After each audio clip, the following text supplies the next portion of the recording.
My name is Morgan. I am one of the program specialists at Bold Inc. And today we are going to talk about service notes. I'm going to stop sharing my video and show my screen instead. So as you can see, sorry, there we go.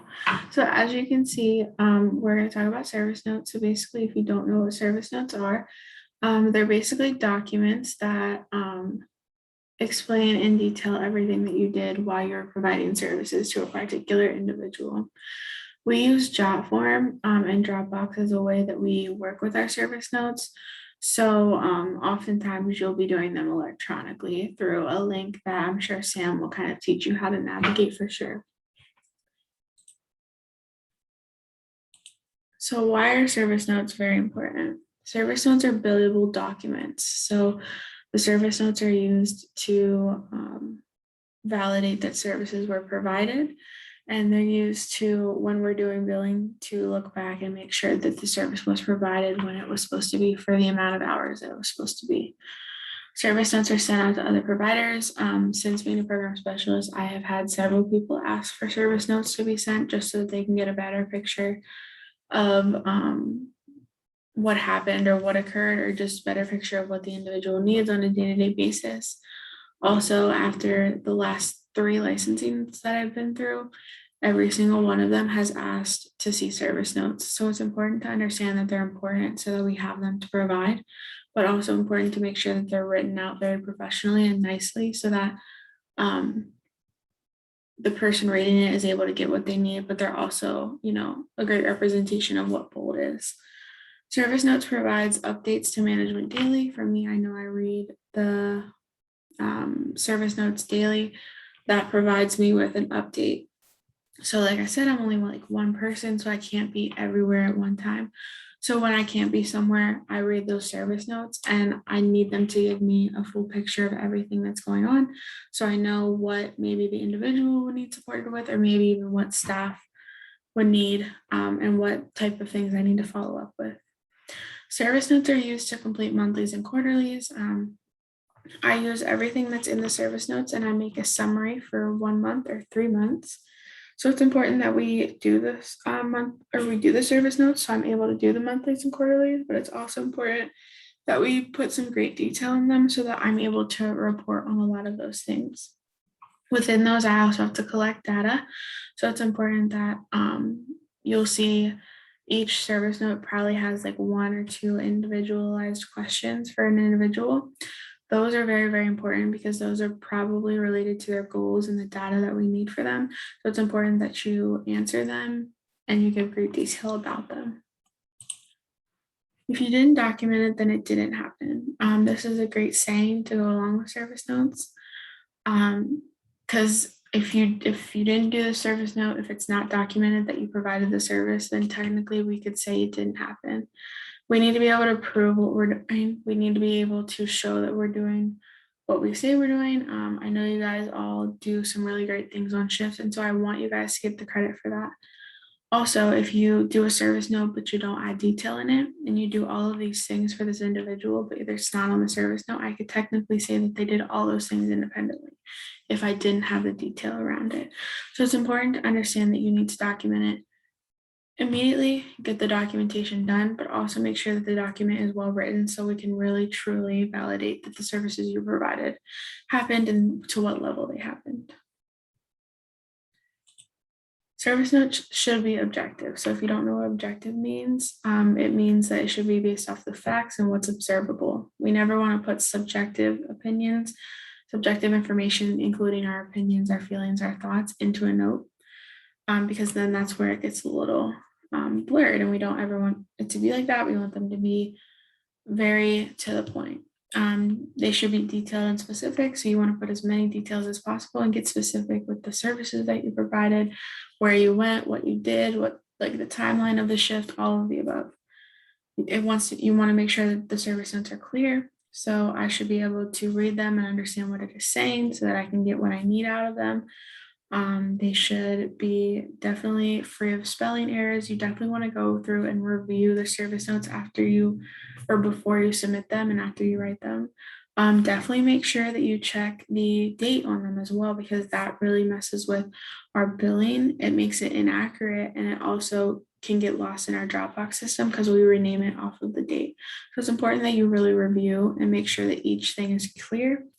And service notes should be accurate. So we want to make sure that we read through and make sure that the information we put on was actually accurate and there wasn't a mistake that happened. Falsifying documentation is definitely not a good thing. So we do not want to do that. So everything that you put in the service note should be everything that happened or occurred during that. You never want to put something that didn't occur. Something to avoid and make sure that everything is accurate would to be only to complete the service note and out right after the shift, or you can complete a service note 15 minutes before the shift ends, but you wouldn't want to do it any earlier than that. Because say you put something in the service note before the shift ends and then it never actually happened, then your service note is inaccurate. So you want to make sure that you're doing it after the shift so that you can get a better understanding of everything that occurred. I'm going to make sure it's timely. When I was on shift, I always made sure to do the service notes right after my shift and before I left the building or where I was at, because I knew that there was no guarantee that I was going to get the service note done once I left there. Also, as the days go on and hours go on, we're human, our memory is going to fade. So that impacts our ability to provide accurate, clear, detailed, and specific information in these service notes because we just don't remember. So it's important to get them done right the day of your shift, even before you leave the home, so that you know they're clear, you were able to give a good note, and that they were on time. It definitely is a regulation as well to get service notes in time, on time. You want to make sure that they're descriptive. So you want to describe everything. You want to describe the assistance that you provided, the prompts that you had to give, go into detail. You even 3 prompts. You want to explain everything that you did, where you did it, what happened. You want to go into detail about what happened. You want to get very descriptive. I'm never going to say that there's too many details or descriptions in a service note. That is all helpful to me.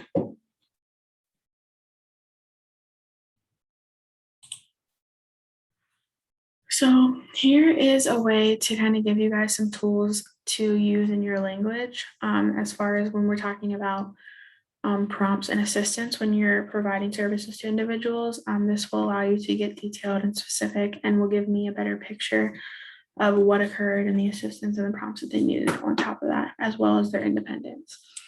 So it kind of goes down in a scale. So independent would mean that they didn't need any assistance, that they didn't need anybody to tell them to go get a shower, but they also didn't need any help in the shower. So they completed the task independently. Gestural would mean that you're either pointing or nodding. So I'm going to use a couple examples to give you guys a better picture. So if you're using gestural prompts and you want Jimmy to go take a shower, you would point to the shower and then he would go and take a shower. If you're giving gestural assistance, as he's in the shower, you would point to different body parts and then he would wash that body part. Visual would be pictures or positional prompts.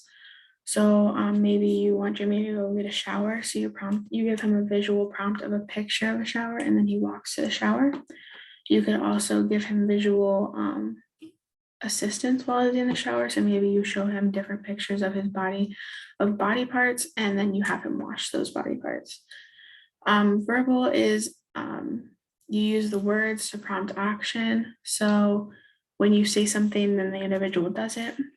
So if you say, you want Jimmy to go get a shower, you tell him to go get a shower and then he gets in the shower.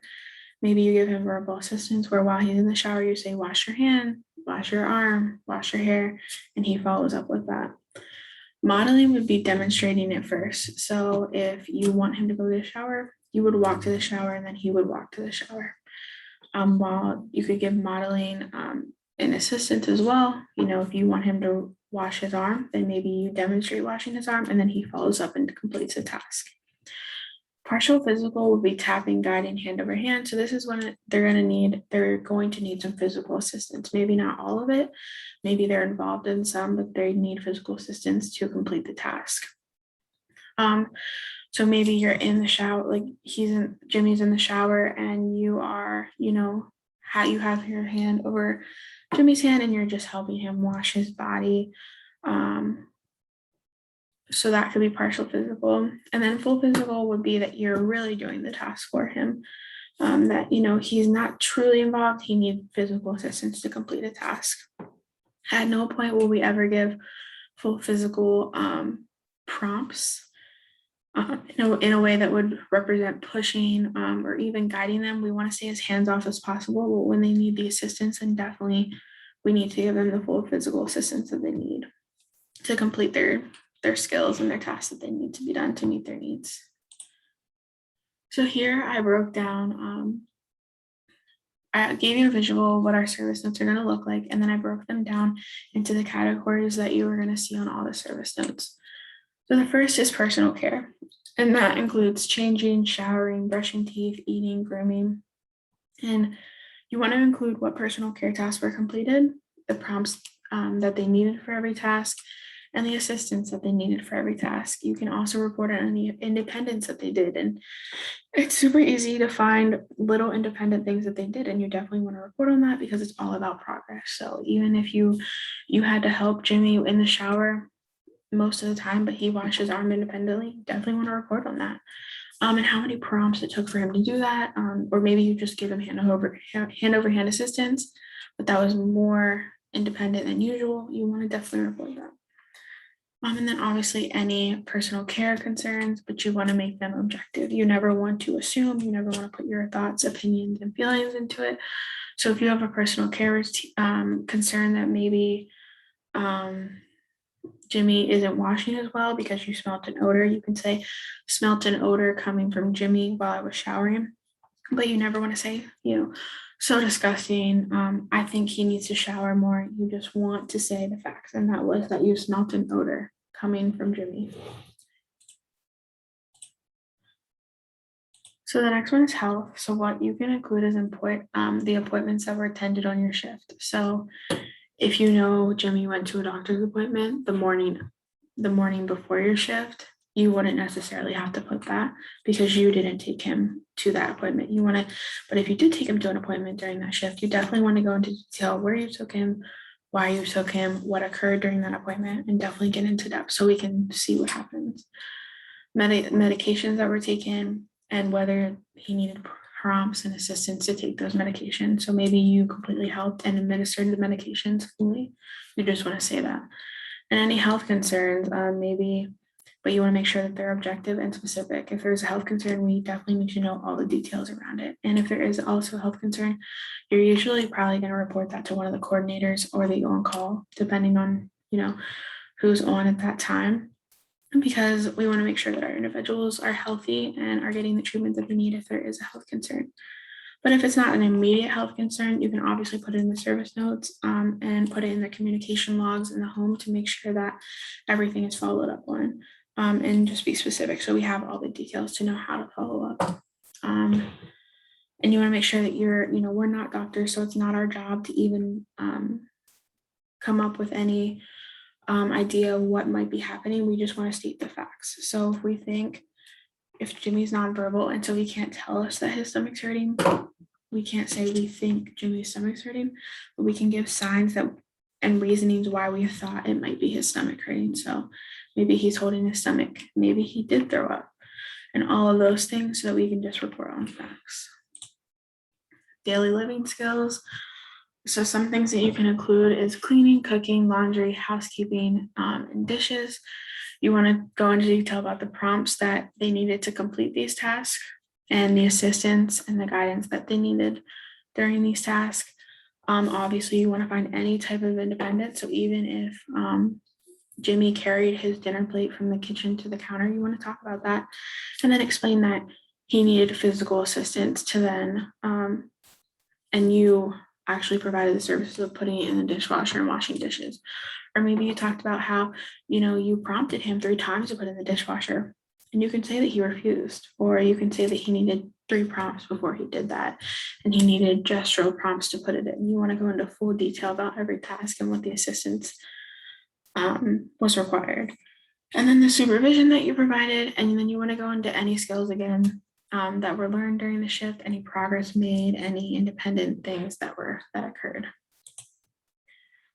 And then meaningful day relationships. So some of the things that you can include here is social interaction, community activities, leisure activities, social work skills worked on or learned, prompts, assistance, and supervision needed during that. So maybe they went into the community. You definitely want to include that. Maybe they talked to a family or friend that came to visit. Maybe they spent some time with their peers. Maybe they just enjoy being on their iPad, so they spend some time on their iPad, or they spend some time watching TV. You just want to go into detail about what their day looked like and the things that they did to provide them with a meaningful day.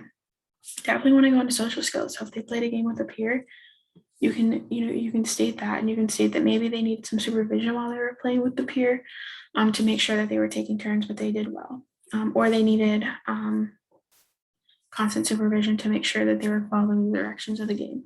We want to go into detail about that. And then other areas include incident, injury, behavior, communication, and safety. So behaviors, if you're going to put behavior in here, which is very important, you want to go into before, during, and after. So if Jimmy is playing a board game with his friend and then he lost, you want to talk about the before. So Jimmy was playing a board game and he lost at the game. During, what did Jimmy do? Jimmy threw the board game across the room and started yelling. After, maybe, staff prompted him to take a break. So he went to his room for a couple of minutes and came out calm. So you want to go into before, during, and after of the behaviors. Communication, maybe the family, SC, landlord, or behavior specialist got in contact with the home or the individual. You might just want to put that there. Injury, definitely if there's an injury, you definitely want to report it, first of all, because that is very important. It's something that either coordinators or on-call needs to know so that we can follow up appropriately. Obviously, if it's immediate, you can call 911 and get them the immediate care that they need. But if they had a scratch and maybe you administered first aid, you can also just go into detail about that on here. That wouldn't necessarily be like an on-call thing. You can just put it in your service notes. Unless it's a serious first aid need, then you could just obviously let them know. But you want to go into before, during, and after as well. If Jimmy got a cut, maybe Jimmy got a cut while he was throwing things. So you want to go into detail. Jimmy lost the game. He threw things and got a cut on his hand, and then staff administered basic first aid. And then safety concerns, maybe there's a light bulb in the house. Maybe you went through, and you can even mention the problem solving that you went through with Jimmy about how we can change a light bulb. Any different things like that, is important to put on there as well. So as a review, we're just going to go about the do's and the don'ts of service notes. So do's, you want to complete it at the day of your shift. You want to review after completing, ensure right date and times are on the notes, and ensure that all information is accurate. Do not put other individuals' names on the note. Do not submit more than 24 hours after your shift, and do not put inaccurate information on the note. Okay, so I'm going to stop sharing for a second. And I'm going to open this. So I will rotate it. Let's start with this first. So hopefully you guys can see.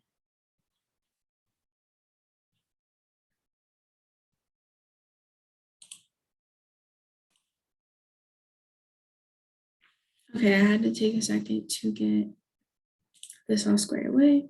Let me get up what I need to get up. Okay, so basically I'm going to show you some examples about what we're looking for, what we're not looking for, what will be good and what will be great.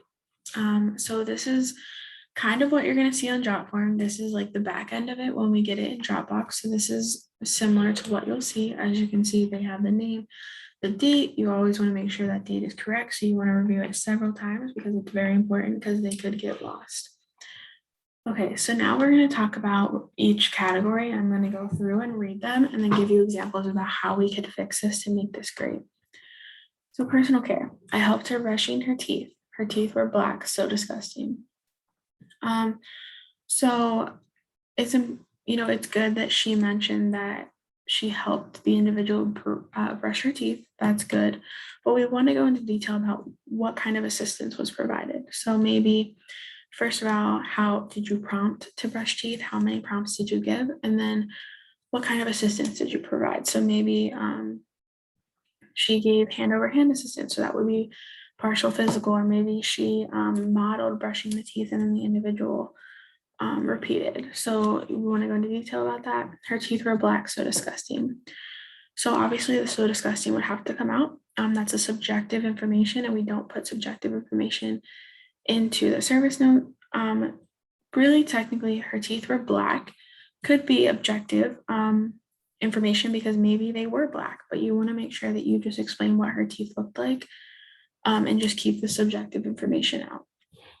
For health, she got her daily medications. She didn't help at all. She had a headache, but I think she was just whining. Jan ate so much food, I thought she was going to throw up. So in medication, she did mention about medication, and that's awesome. That's something that should be in health. But we want to talk about maybe what meds she got, and then how she said she didn't help at all. We definitely want to talk about, maybe she got her AM meds or her 8 p.m. meds. You don't have to go into detail about each med that you gave, but definitely describe which day of the time you gave the meds. And then she didn't help at all. Maybe you would just explain if she didn't help at all. Maybe you would just explain that she needed full assistance in the medication administration process.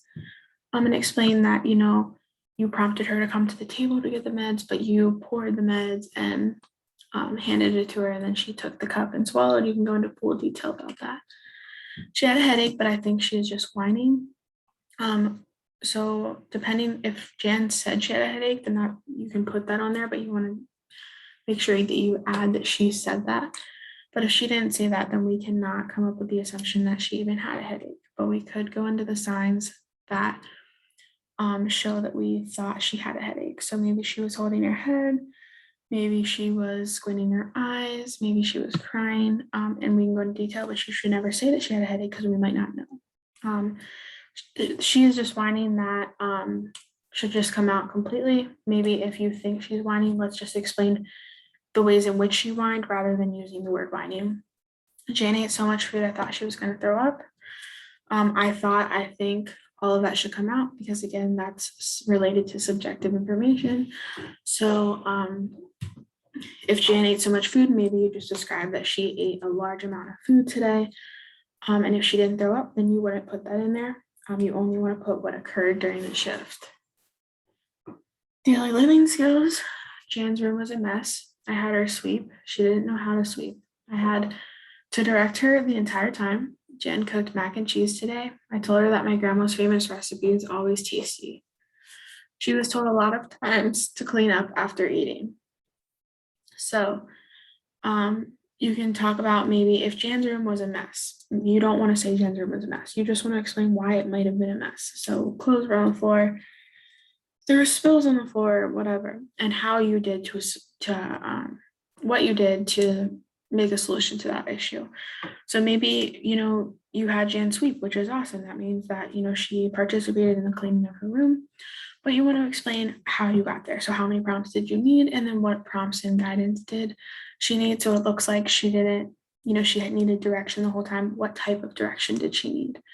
And maybe how long she did it. Okay, maybe she did it for 1 minute. Well, that's still good. She did it for 1 minute, and so we want to see that.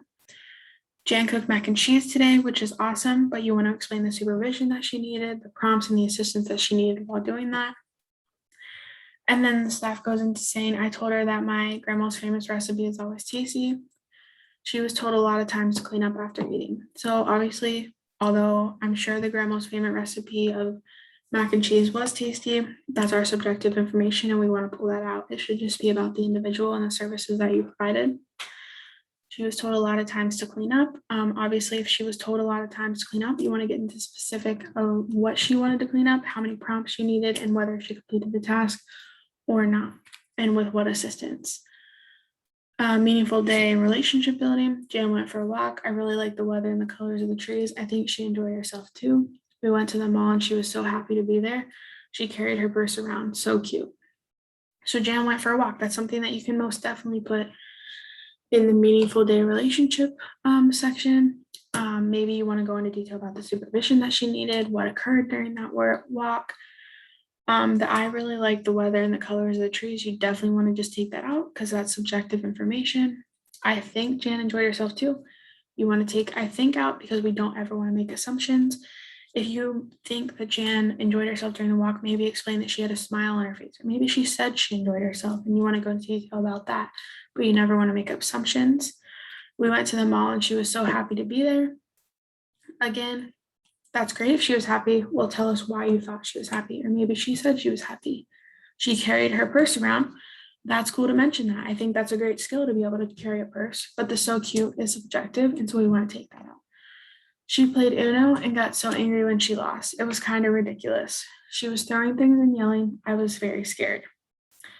So she played Uno and she got so angry when she lost. So she played Uno and she lost. You would take the angry out because do we know if she's angry? No, but you could go into the details about what behavior she showed to make you feel like she was angry. That it was kind of ridiculous is again just subjective information. You just want to take it out. She was throwing things and yelling. I think that's a pretty great example of what behavior occurred. Maybe you want to go into detail about intensity and how many times she did it.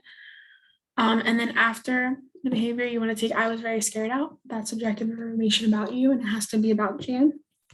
And you also could go into detail about what happened. So how did she calm down? How many prompts did she need to stop? And all of those details.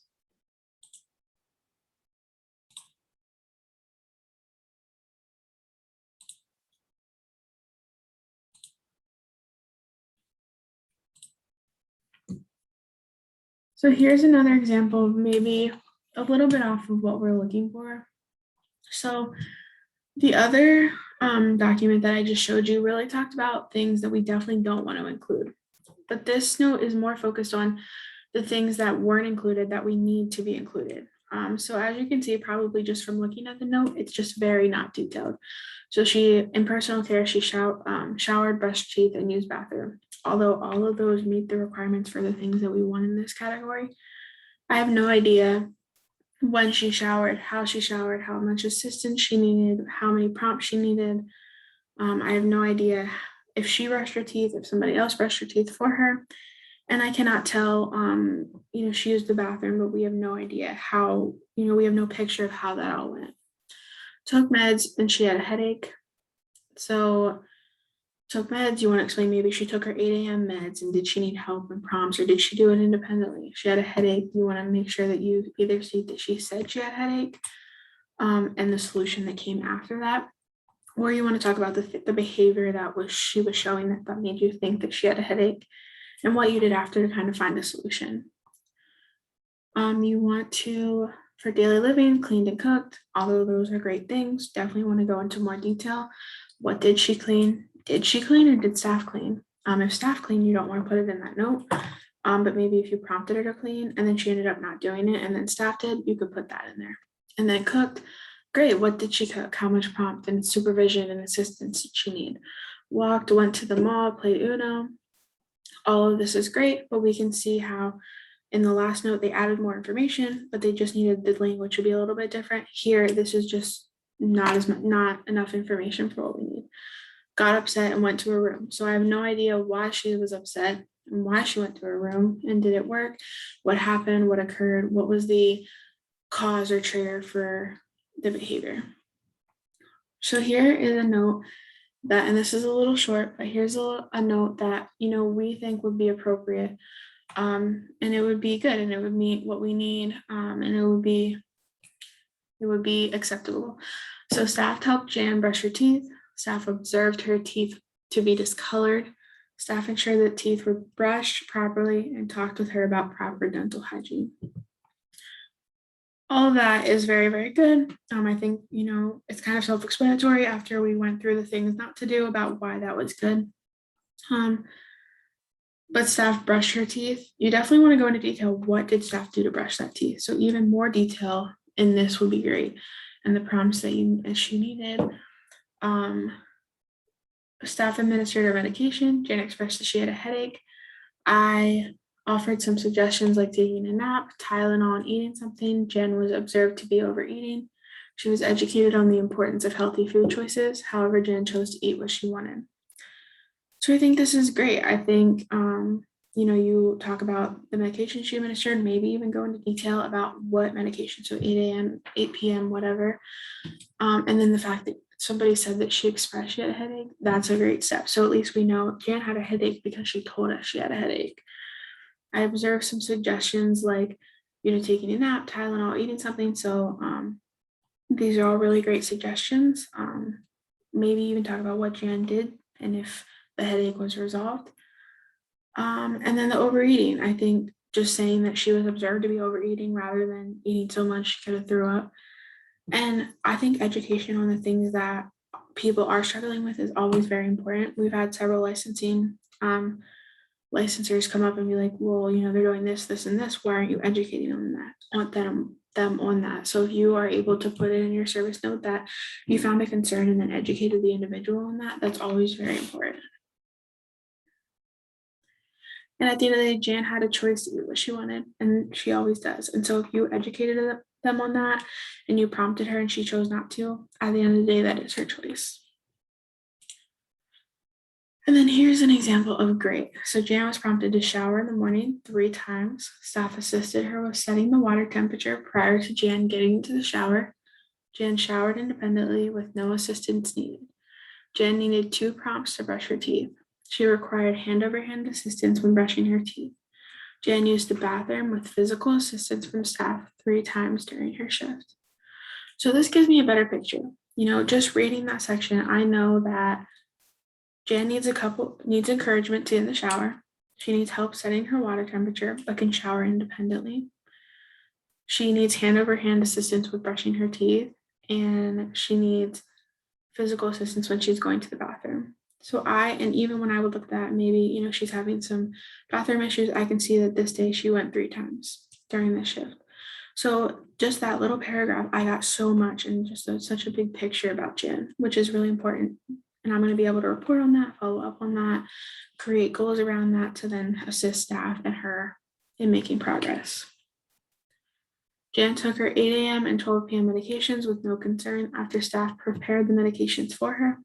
Jan expressed that she had a headache. Staff gave her verbal prompts to make healthy food choices during lunchtime.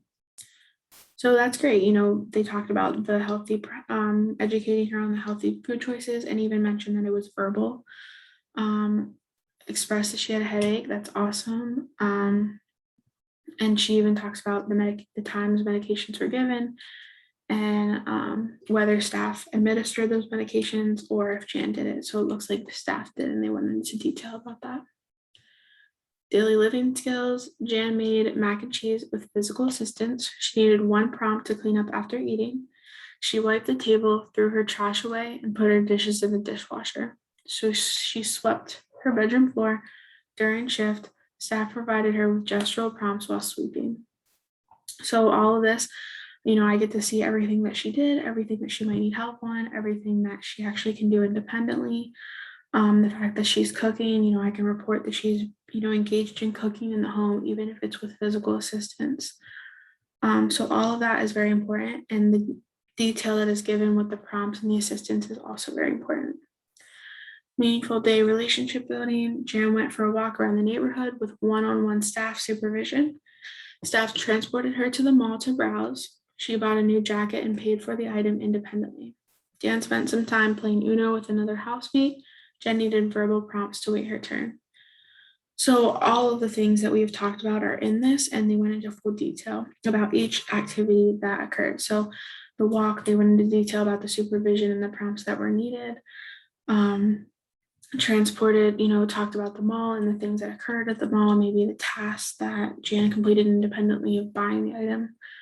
And then Uno and what supervision and everything in Uno that was needed.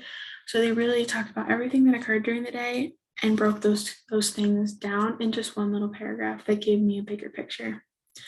Jan became escalated after losing a game of Uno. So notice that I said escalated and not angry, because we can assume that she's angry, but we can say she's escalated because, there's we can sense a sense of escalation and through her behaviors. She began throwing the Uno cards and yelling. Staff prompted her to utilize a coping strategy. So maybe she has coping strategies and you provide her with different options, all of that stuff, but using a coping strategy is a good way to put maybe taking a break. So Jan took a break for 10 minutes and I went into detail about how many minutes she needed to take a break, and then staff praised her for taking a break and calming down. So that mentions that she did eventually calm down. So that's all my examples. I hope that was able to, I was able to give you some information as well as some visuals on what, we need in these service notes. Obviously, if you have any questions, you can ask me or anybody, any of the coordinators, and we'll be able to give you some direction on the notes. So obviously, just reach out, but thank you for listening to me about service notes, and I'm excited to see how you all do. So thank you.